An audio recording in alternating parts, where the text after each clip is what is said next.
Before we dive into this story, make sure to subscribe to the channel. There's a lot more coming your way. And tell me in the comments, where are you listening from? I want to know how far this story has reached. No more waiting. Let's get into the video. The twin moons of Eliath Prime hovered like solemn sentinels above the floating city of Sangalith, casting long iridescent shadows over its suspended walkways. The market district, known as the Crystalline Veins, pulsed with the colors of refracted starlight, an architectural marvel made entirely of suspended crystal lattices that twisted through the air like frozen lightning. There was no ground here. Only light, air, and gravity-defying trade posts hung in orbit above an endless abyss of violet gas.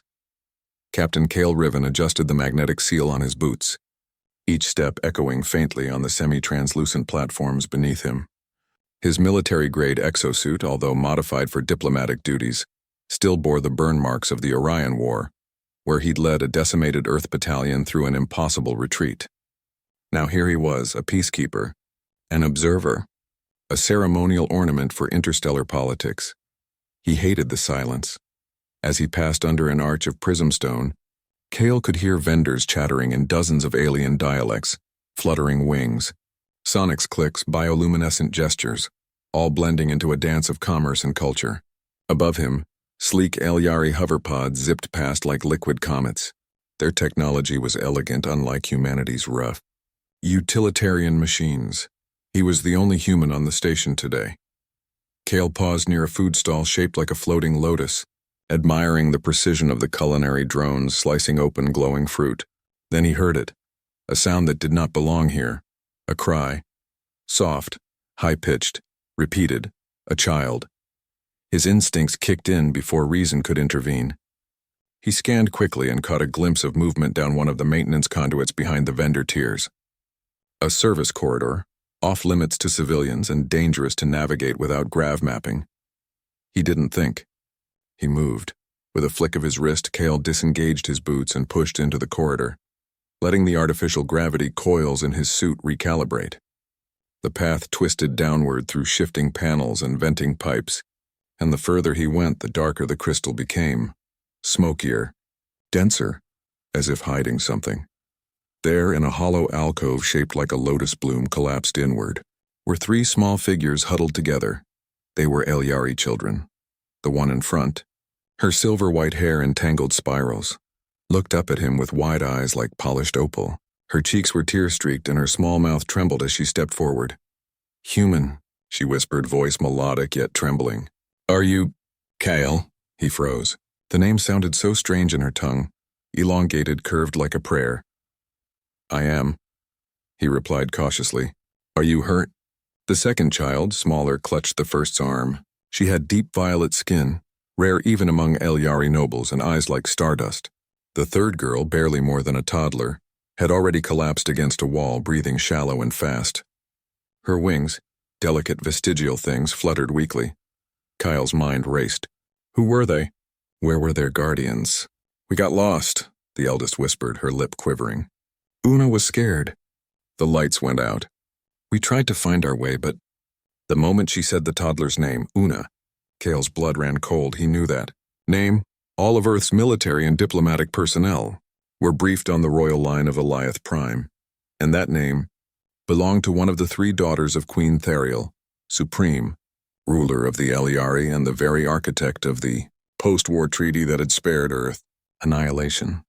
These weren't just children, they were princesses. "Where are your guards?" he asked, scanning the area, already expecting an armed response to his presence. "Gone," said the second child. "We heard loud noises. They ran, then we ran." Kael knelt slowly, cautiously, like one might approach a wounded animal. He extended his hand, not a soldier's gesture, but something smaller, warmer. The eldest child looked at it, and then she fell into his arms. One by one, the other two followed, curling against his chest, small fingers wrapping around the fabric of his suit, their breathing slowing, steadying. They didn't cry anymore, they just slept, exhausted, starved for comfort, trusting him like they had known him their whole lives. Kael held them in stunned silence, heart pounding, not from fear, but from something else entirely. A tether, a pull, then his earpiece cracked to life. "Riven!" came a sharp voice from command.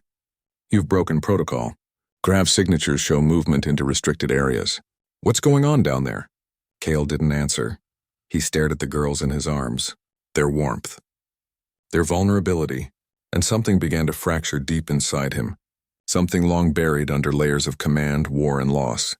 He tapped his comm. "Hoist low. Send med support to Corridor 7C. Civilian miners found Eliari Royal class, alive, unharmed." A pause. "Then did you say Royal?" Kael cut the transmission. As the hum of approaching drones echoed from above and the corridor began to light up with security strobes, Kael looked down at the girls. The youngest one, Una, murmured something in her sleep. He didn't understand the word, but he felt it. Home. The throne room of Velithar Citadel towered like a cathedral of light above the windswept cliffs of Eliath Prime.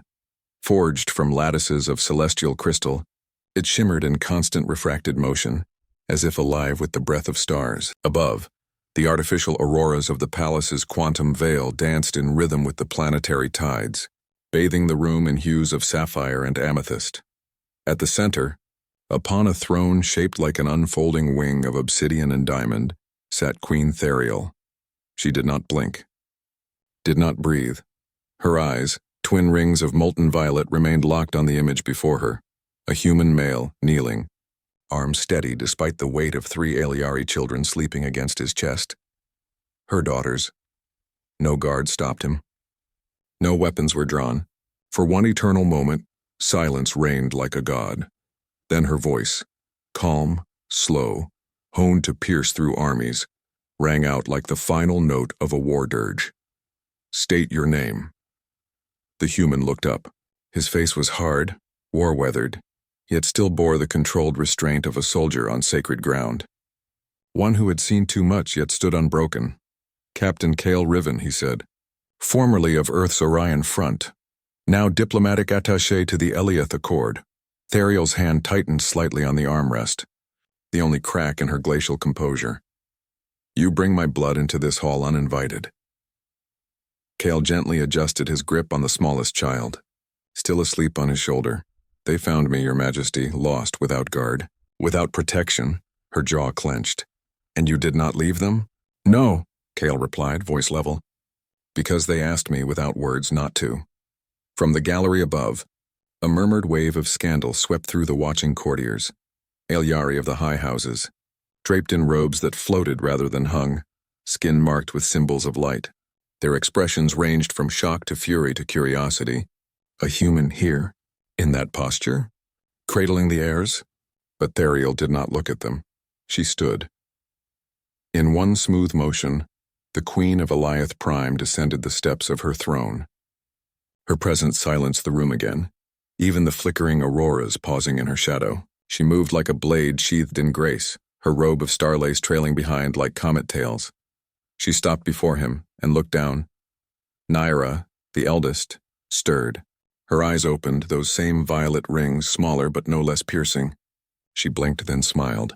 "Mother," she whispered, her voice fragile but joyful. "He kept us safe." Therial's breath caught, infinitesimally but enough that Kael noticed. All 3 girls now began to wake. Sally clung tighter to his arm. Una yawned, curling her small hand into his uniform. "Human," Therial said, her voice softer now. "What shall I do with you?" Kael didn't move. "You could have used them," she said, "to force favor, to bargain, to defect. I did none of those. Why? Because I don't need anything from you, Your Majesty. I only need to be able to sleep at night. That's all that remains for men like me." For a long moment, there was only the crystalline wind swirling through the open archways. Then something shifted in Therial's eyes. It wasn't softness, no, it was calculation, memory recognition. She turned to the side. "Advisor Verrill, summon the circle." The courtiers gasped again. A few even staggered. "The Cultural Council?" Someone whispered. "That hasn't convened in—" "Yes," Therial interrupted coldly. "This human will be appointed in Lace Cultural Real by royal decree. He will reside here in Velithar, effective immediately." Kael finally stirred. He blinked. "What?" Therial did not answer him. She turned and began walking back toward her throne. "But I'm not—" he began, standing up slowly as the girls clung to his sides.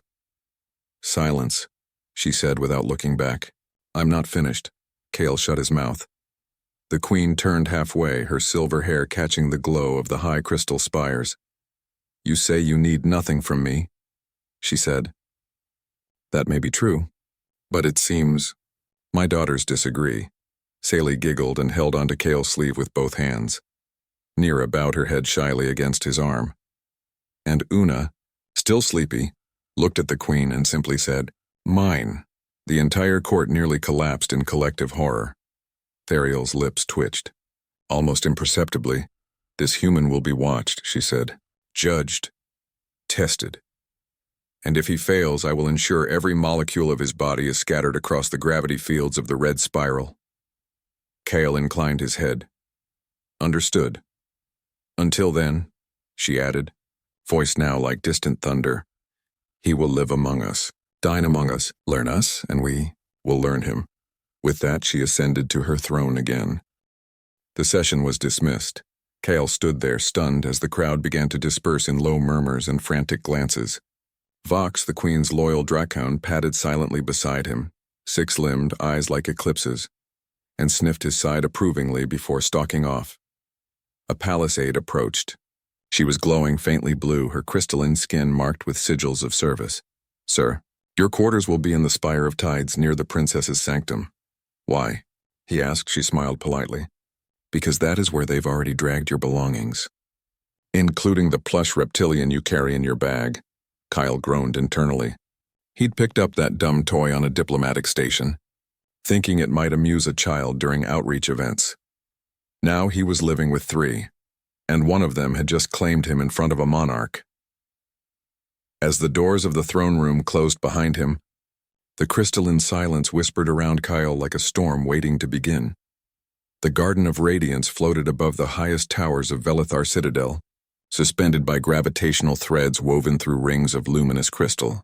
It was a living sculpture, trees of translucent bark whose leaves shimmered like auroras, flora that bloomed in rhythm with Eliath's solar tides, and floating bridges that responded to the weight and emotions of those who walked upon them. Kael Riven stood at the edge of one such bridge, staring down into the heart of the garden where the princesses danced beneath a storm of falling starlight petals. He hadn't slept in days, not from stress, but vigilance. Since his abrupt appointment as Inlace Cultural Real, Kael had been under constant observation, trailed by silent sentinels, whispered about in the crystal halls, questioned relentlessly by advisors and ambassadors, and greeted with barely concealed disdain by the Eliari elite. He had learned quickly. Here, smiling could be a threat and silence was a kind of armor. But the girls? The girls made it impossible to forget the quiet. Every morning they greeted him with giggles and ceremonial braids tangled into his hair. They asked him endless questions about Earth, why humans liked rain, what ice cream was, and how he had survived a real battle. They argued about who would sit closest to him during dinner. And at night, they dragged him to their private dome to stargaze and tell Earth legends, insisting he speak in his gravel voice because it made the stars shiver with attention. He didn't mean to care, but they had chosen him, and now he couldn't choose otherwise, Captain. "Riven," came a voice from behind. Kael turned. A slender figure approached from the canopy of whispering glass trees. Lady Nixon, the palace's keeper of lore and oldest living member of the Royal Advisory Circle. Her body was part crystal, grown that way over centuries of communion with the deep archives. Her eyes were like sunlit ice. "You are far from your designated chambers," she said without accusation. Her voice sounded like a soft wind inside a cave. Kael nodded toward the children. "They asked to play here. I didn't think it wise to say no. You are not their guard." "No," he said quietly. "I'm not." Nixon's gaze lingered. "And yet you stand between them and danger like one who swore blood oath." Kael didn't answer. She stepped beside him, looking down at the same scene, the girls laughing, oblivious to the world of politics that surrounded them like a noose. "Do you know why the Garden of Radiance exists, human?" "I was told it was grown from peace," Kael said, remembering a phrase from the palace archives. "Built to celebrate the end of the Luminous War." Nixon tilted her head slightly. A poetic lie. "The garden was grown from blood, rooted in a crater where Eliari turned on Eliari during the siege of the Veil. It exists not to remember peace, but to remind us what happens when we forget the price of pride." Her tone darkened. Which is why what I'm about to tell you may get me executed, Kael straightened. The Queen is in danger, Kael's heartbeat sharpened. Explain. Nixon reached into her robes and removed a data prism. She activated it, and the air between them shimmered with light and sound. Faint echoes of voices, blurry outlines of figures in clandestine conversation. One voice stood out. Lord Serex, the Minister of Justice. Kael clenched his jaw. Serex was one of the few nobles who had openly voiced opposition to Kael's appointment. His words dipped in poison and veiled civility. A relic of the old war structure, Serex had advocated for eternal suspicion of humanity. Now his voice filled the garden like a hiss. The Queen has grown soft. Infatuated, perhaps. He plays with our heirs as if they are pets. He must be the final straw. The recording shifted. Another voice, cold feminine. And the method? A blade in the veil bloom ceremony, Serex replied. Public, untraceable, blame the human. Shatter the treaty. Restore strength. Nixon closed the prism. The ceremony is tomorrow. Kael was silent then. Why tell me? Because I saw the way the children looked at you. As if they had found the first thing in the galaxy they could call true. And because if Serex succeeds, not only will the Queen die, but war will return. This time, not just with your Earth. Kael looked down at the girls. Nira was waving at him. He raised a hand in return, his voice low.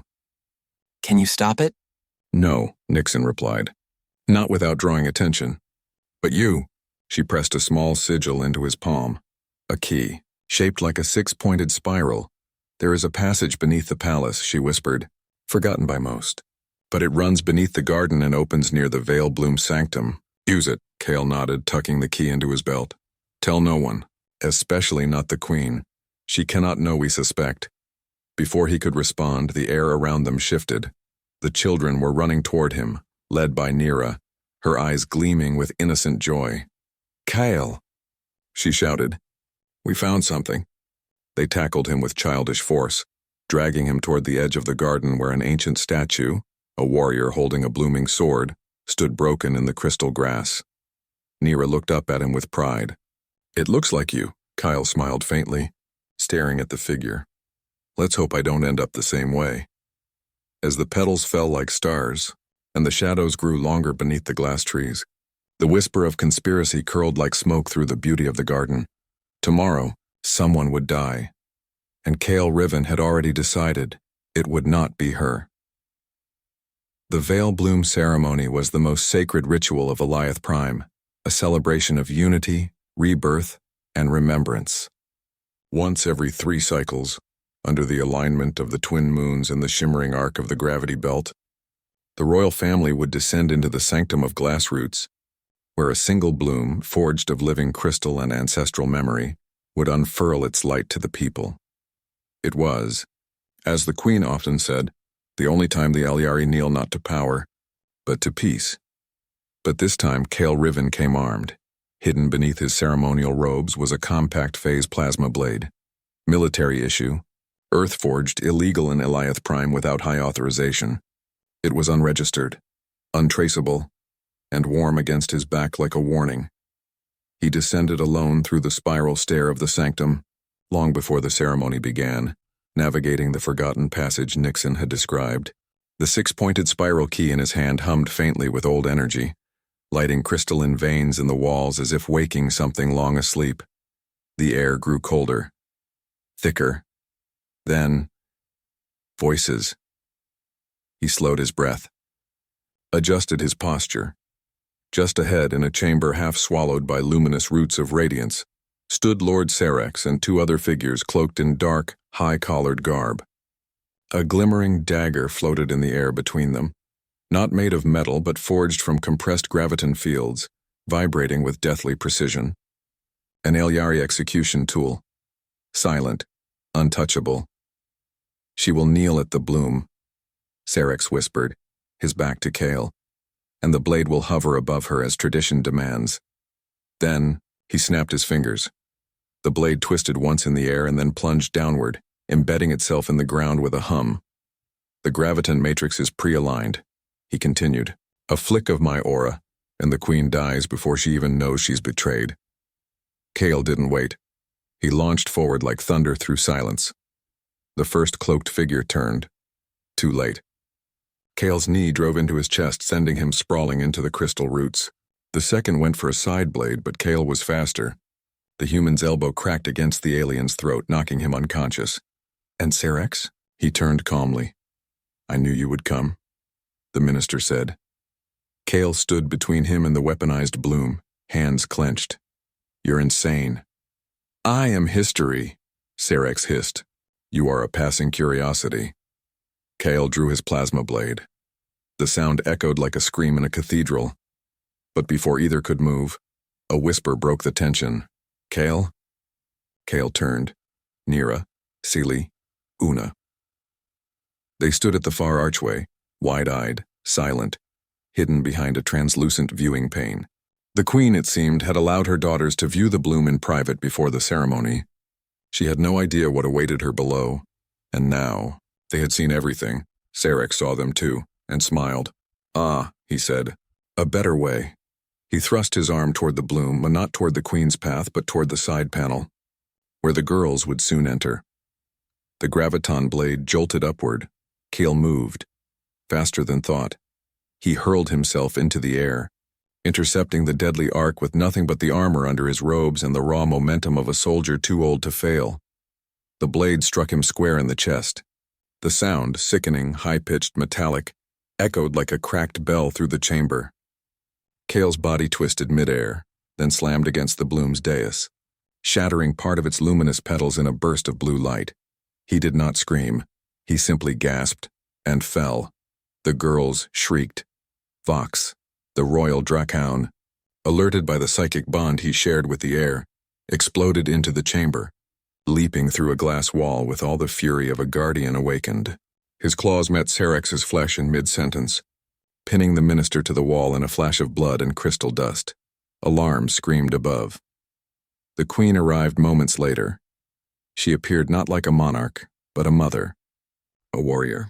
Her eyes scanned the room, took in her children weeping over Kael's broken form, and then found Cerex, held beneath the Dracoun's growling snarl. She didn't ask for answers. She didn't need to. Theriel stepped onto the dais, robes soaked in color from the broken Bloom, and knelt at Kael's side. His eyes fluttered open, barely.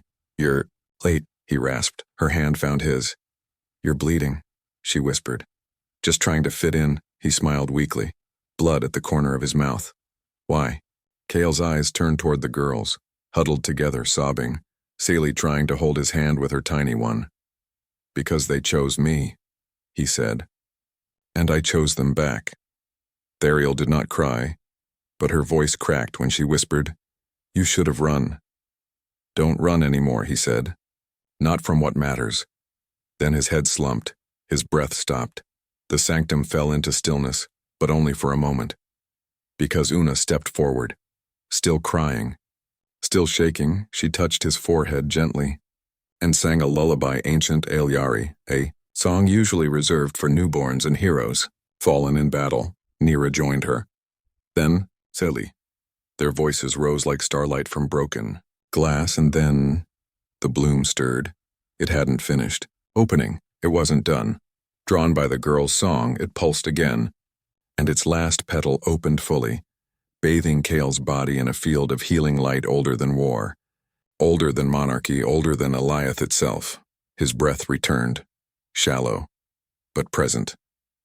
And in that moment, as the queen clutched his hand with both of hers, the entire citadel watched a man who had once only wanted to sleep, awaken to a future he had never imagined. A month had passed since the attempted assassination in the Sanctum of Glass Roots, a month that redefined the very axis upon which the Eliari Empire spun. Kael Riven had not died, he had survived, barely, thanks to the impossible convergence of Eliari life song, ancient Bloom light, and the will of 3 small girls who refused to let go. His recovery had been slow, grueling, and closely watched, not just by the physicians of Velethar, but by the galaxy itself. Because a war hero from Earth had nearly died saving royal blood. And now, the galaxy wanted to know what would come next. The Council of the 6 Galaxies assembled on Zephyros II, a neutral station suspended in orbit between contested sectors. The architecture was alien to all, carved into mirrored stone and organic spires that grew like coral from the void itself. Delegates from over 300 species arrived beneath banners of light and languages, their presence a tapestry of tense peace and political calculation. Queen Theriel of Eliath Prime arrived last. Her steps echoed in the grand hall of convergence as she entered, flanked by her daughters and the Dracoun guardian, Vox. Her robe, shimmering with threads of obsidian and pearl, bore no crown. That came later. When Kael stepped forward, he did not wear a uniform, no armor, no insignia, no blade, only a dark tunic stitched with silver veins, a modest ceremonial garment made by the palace handmaidens, tailored to Earth's archaic fashion as a symbol of cross-cultural reverence. He bore the scars of war and assassination like lines of ancient text, written into his skin, and he walked without shame. The murmurs began instantly. Is that the human? The soldier? They say he defied the gravitational blade. They say the bloom itself chose to keep him. They say he is to be crowned. Kael stopped at the center of the hall, beneath the crown of tides, a symbolic relic suspended in a field of anti-gravity, composed of light, crystal, and coded memory that shimmered with the thoughts of every monarch who had ruled Eliath since the dawn migrations. Theriel stood across from him, her expression unreadable. Then she spoke. Her voice, as always, silenced galaxies, people of the United Systems, delegates, rulers, warriors, artists, witnesses of history. She paused. You know my name, my bloodline, my people. You know that Eliath Prime does not kneel, that we do not bend, that we have suffered too many betrayals to trust lightly. She turned slightly, gesturing toward Kael. And yet, here stands a man with no crown, no lineage, no claim, who threw himself between death and my daughters, who was prepared to fall not for glory or strategy or alliance, but because he was chosen, by 3 children who saw not species, not history, but heart. The hall remained silent. Some leaned in. Some held their breath. Theriel's voice softened. I did not intend to choose him, but war chose him. Peace chose him, and now I choose him. She stepped forward. To bind Eliath to earth not with chains of debt, but with a new legacy, one not written in conquest, but in shared blood and earned love. A long beat passed. Then the crown of tides descended, its light refracted through thousands of truths and futures, glimmering across Kael's face as it settled into his hands. Theriel nodded. Captain Kael Riven, once soldier of Earth, now defender of Eliath, protector of its heirs and chosen of its sovereign. Will you take this crown not as ruler, but as consort standing beside me, so not above nor beneath? Kael looked at the girls. Nira gave a tiny thumbs up. Seely held Vox's tail like a sword. Una mouthed the word mine again. Grinning, Kael smiled. Only, he said, voice deep and steady, if the position comes with breakfast duty. They eat like dragons. Laughter rippled, first from Vox, then from a few of the bolder delegates, and then the whole chamber. Theriel allowed herself a rare public smile. She stepped forward. Hand extended, Kael took it. The crown lifted again, not worn, but suspended between them both, symbolic of dual guidance, shared sovereignty. As they turned to face the gathered galaxy, the children rushed to their side, and just like that, a new era began, not declared with weapons, but with joined hands, with laughter, with unity, and in the deepest chambers of the station, where even light dared not settle, the old war records began to rewrite themselves, not with footnotes, not with hesitation, but with bold new chapters, a queen of gravity, a human of honor, and 3 heirs of light and laughter who had chosen their father not by blood, but by bravery. As the stars outside shimmered in celebratory constellations, and the council raised its official seal, Vox howled once, a sound that echoed from orbit to ocean. A new dynasty had begun, and in the silence that followed, the galaxy held its breath, because the man who had once controlled nothing, not fate, not politics, not power, now held something that even empires could not forge, a home.